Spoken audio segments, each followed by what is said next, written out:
is Christine and Sharon Muscat, wonderful Sydney pop duo Sister to Sister. Good morning. It's great to have you on the show.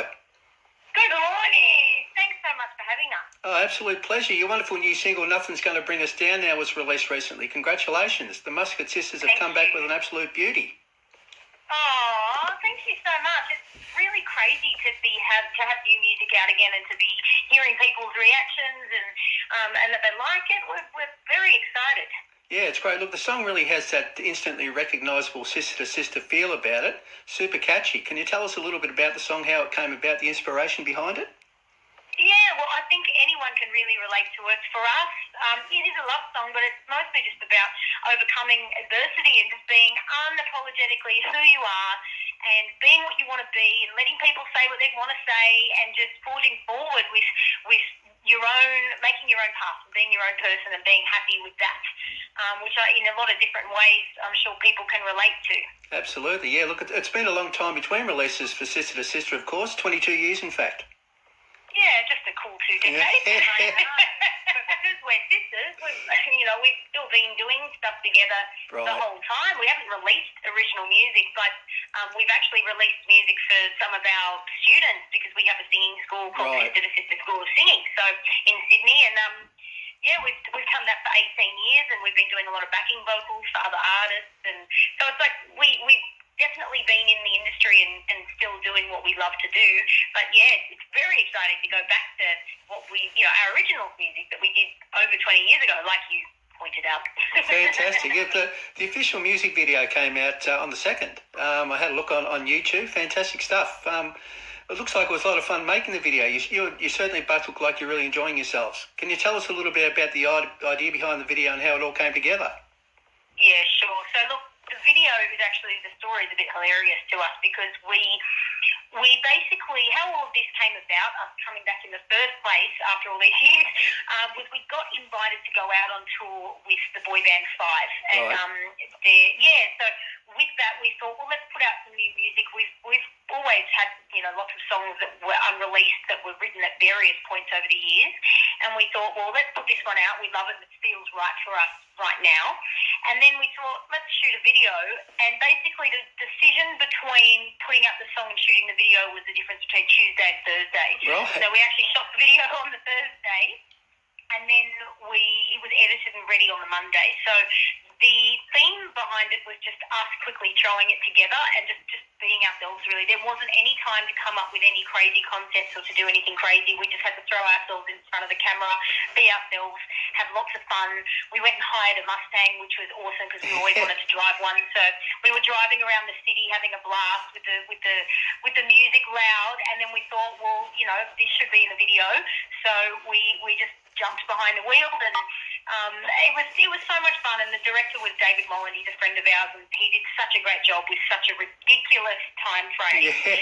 But we're really happy with it. I'm glad you like it. Yeah, no, it's fantastic. It's really catches your eye. Actually, great stuff. Look, now that the new single is out, are there any plans in the pipeline for more new music from Sister to Sister in not too distant future that we can look forward to? Yeah, so look, we this is also spur of the moment, but we are actually talking about releasing another single probably in November. Right. So we've got another single out in November if we can pull it together in time. And then, I think we're just working one song at a time at this point. Next year, we've definitely got the tunes and the energy for an EP or potentially an album. We'd love to tour. We'd love to do lots of things, but I think it's just one step at a time at the moment. And just to see, it's all good and well that we're excited to be back to share it, to share our original music, but we've also got to see what people think of it. And, if people want to see us live, because we're happy to come to Victoria and do some shows, but do your listeners want us to come? That's the question. I'm sure they will. That's fantastic. Yeah, that's great. Look, with the touring again, you touched on it, of course. You'll be supporting UK band Five on their tour in Australia in November. You must be really looking forward to that tour. We are really looking forward to the tour. It's so nostalgic because we did tour with Five back in the day in the UK. Yeah. So to then have the three of them now, not five, to have the three of them come out here and perform with them again is crazy. So we're looking forward to it. We're going to do some of the old stuff, we'll do some of the new stuff, and try and see how they feel after all these years too, and it'd be interesting to see how their careers have gone throughout this time, and what brought them over to Australia, really, to come back and do all this.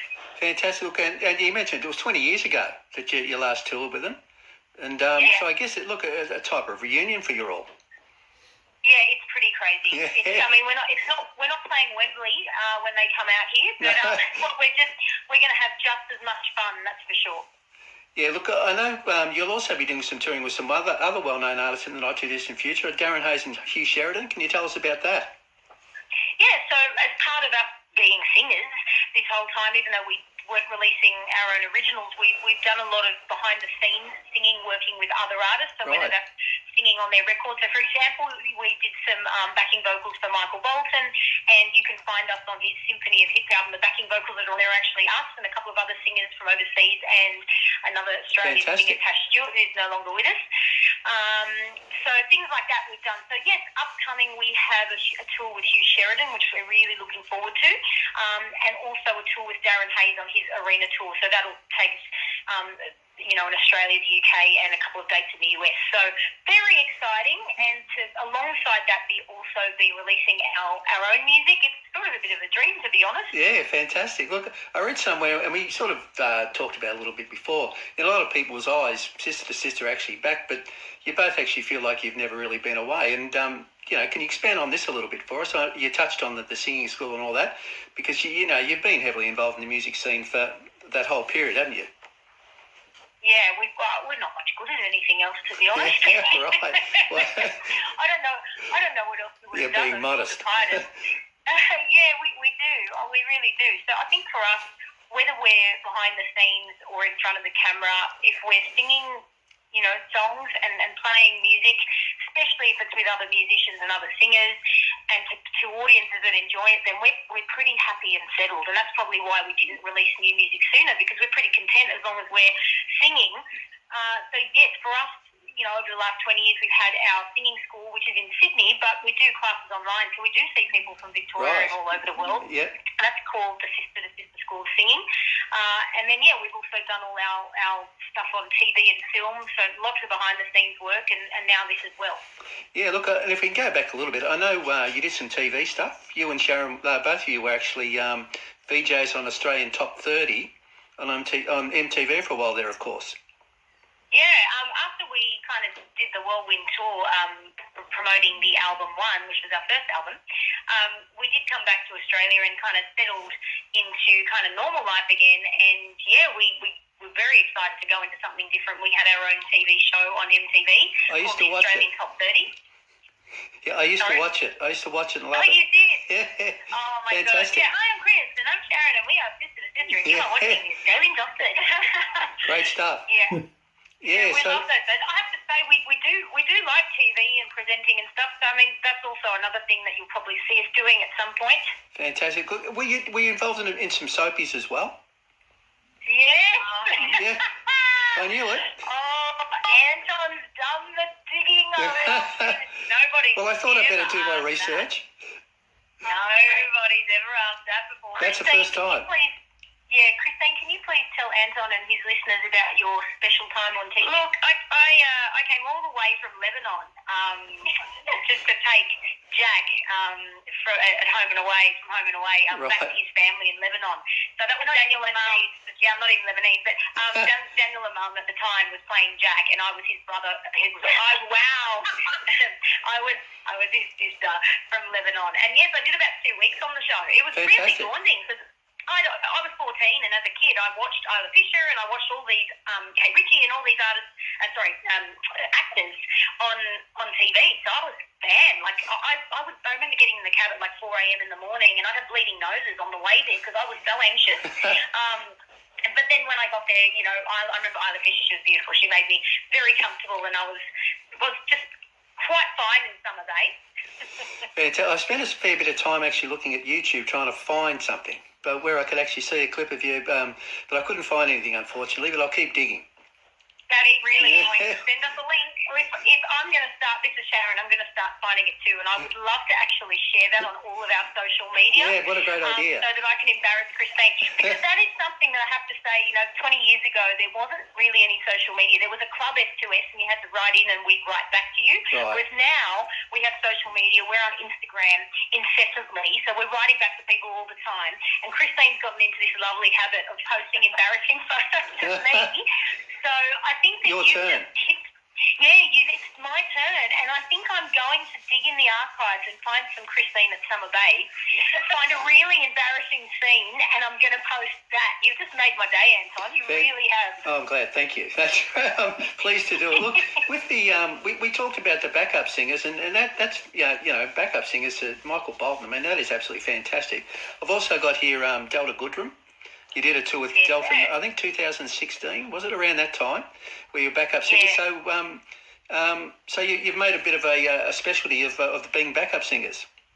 Yeah, actually another gig that I really loved that we did was actually for Boy George. Right. I think any time that you get to sing iconic songs and, standing and singing like Come a Chameleon, like next to Boy George. Fantastic. It was just insane. So we did a couple of gigs with him and like you said, Delta and, Michael Bolton, and we've worked with Guy Sebastian and just Malboy Macklemore. That was a really fun gig. Dance Joy, Anthony Cleary. So wow. Lots of Aussie artists and a couple of internationals. And I mean, we do really love it. This is the thing. I think the perception from a lot of people is, backing singers are, in the background vying to get up the front. And maybe for some backing singers it is. And we're certainly super happy being up the front.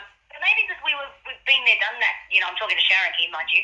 As in, we did get that taste of doing our original stuff. Maybe for other backing vocalists, they're aspiring to have done that. But that's why we naturally are great singing teachers, as an example, and great backing vocalists, because we're there genuinely content to support the artist, to support the artist or teach the student. Yeah, I guess in that moment, like when we're singing with other artists, we're just loving what we're doing and love playing that supportive role. So it's good that we get to do both. I don't know how many people probably have done both lead and backing. Well, that's probably why we're still here this many years away. Yeah, absolutely. Yeah, fantastic. Yeah, that's right. You can't be picky in this industry. You got to get. Before we let you go, we have to talk about the really early days for Sister2Sister for a moment, if we can. Look, I believe Tina or Rena can claim credit for discovering you both. Apparently, yeah. So, I mean, in those days, Tina is like, even to this day, she's, we just adore her. She's an amazing singer and, again, iconic. So, yes, we were super young, but the story is that she saw us performing and connected us to our first manager. So, yeah, it's pretty crazy. Whenever I see her at gigs now, she's one of those people that I still get those butterflies in my tummy, and Christine would be the same. And there's not many artists, because we work with these people all the time. Yeah. But I have to say, Tina is one that she walks in the room and, the tummy starts flipping a little bit, because she's just, it's Tina, Fantastic. Look, with the also, and once you actually signed that record deal, that you had smash hit singles and the wonderful smash hit album 1, and then you're on your way, of course. Yeah, it was pretty crazy. We were so young, and we wrote all the songs on that album with amazing songwriters who were, really established in what they did. So even just for them to work with us kids, and for us to be able to, write a song about ourselves, and really just to put together a project that was, again, then unapologetically us, and to be doing it again now is pretty amazing. We're really grateful, to be honest. Every chat that we have this time now with you, to be able to talk about the things we've done and the things that we want to do, we're very grateful. Yeah, that's great. Look, and you mentioned Wembley Arena before, Wembley Stadium. You played there. Madison Square Garden as well. Played there. Yeah. What was it like playing before? Madison Square Garden, Wembley, and even Sydney Entertainment Centre was pretty cool when it was here. Yeah. But as little girls from out west Sydney to be on the biggest tours in the biggest venues was definitely crazy. Unreal. With look, I need to talk about Britney Spears on Facebook the other day. Fantastic, and it was when you were touring with her. And I really liked the part where she came into your dressing room because she really liked that family dynamic. Yeah, Britney Spears was very down to earth. She, when we were touring with her and supporting her, she would come to our dressing room and sit with us and hang out with our family, because Sharon and I travelled with our parents. And even back then she would say, which is quite bizarre now knowing everything that's going on, that she would say she misses, she doesn't have that family connection. She would love it if, that's why she loved being around us, because she got that family vibe. So, yeah, and she would actually put her hat on and her glasses, and before she would go out on stage, she would come and sit down and watch our set in the front of the stage. I mean, when you think about it, she was the biggest person in music, and she would do that. She was huge, yeah. She's amazing. Yeah, fantastic. Look, and keep those photos coming, and I'm really looking forward to seeing something from Home and Away on there in the not too distant future on Facebook. Honestly, as soon as I hang up from this call, I'm going to start searching the archives, and if I find it, I'll send it to you.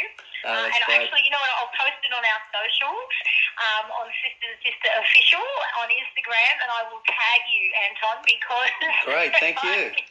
I'm very keen to pay my sister back for all the embarrassing things she's done to me. You were on Heartbreak High with that hot guy. Who was that hot actor? Alex Demetriou. Yeah. Oh, okay, so you're on Heartbreak High. I when I was like 10.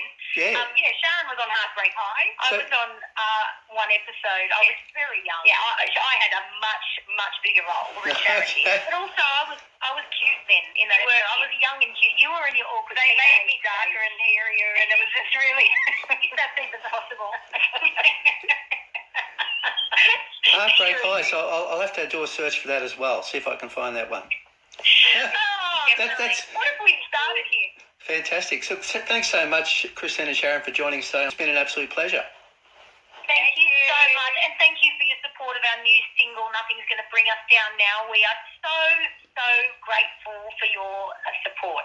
Look, it's our absolute pleasure, and we're looking forward to the tours and new music in the future, and just following your career once again with great interest. So thanks very much. Thanks so much. Talk to you again soon. Hopefully we get down to Southwest Victoria and visit you. We'd absolutely love that. Yay. All right, thanks, Anton. Thanks so much. Okay, thank you so much. Thanks a lot. Bye.